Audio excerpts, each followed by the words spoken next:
Hey guys, welcome to Home Groups. We're on our third week of our series, Time to Rise. And this past Sunday, we talked about living inside out. We took a look at Matthew chapter 12, verses 33 through 35, and how Jesus responds to the Pharisees' spirit of religion. The Pharisees' spirit of religion confronted Jesus' actions that from the outside looked like disobedience to the written law. The law that the Pharisees confronted Jesus with was remembering the Sabbath day and keeping it holy. No one was allowed to work or labor or minister on the day of the Sabbath.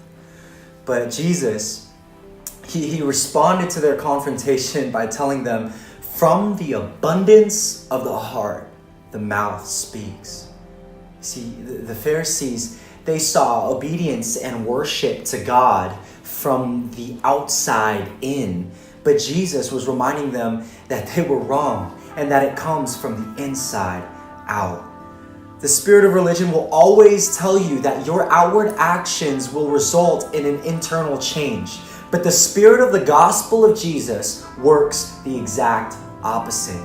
Jesus is teaching the Pharisees and the disciples here that true worship and obedience comes from a heart that has been transformed by the heart of the Father. It comes from the overflow. You see, I believe that God is calling you and I to be a people who live inside out. Firstly, this means that we're called to live authentically. God didn't save us so that we can act like we have it all together. God saved us because we were a broken people. Our brokenness is not something that we should suppress, but rather glory in, because His power is made perfect in our weakness.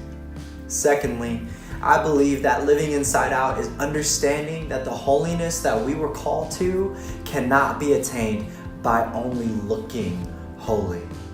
Holiness is becoming Christ-like, and you can only become what you behold.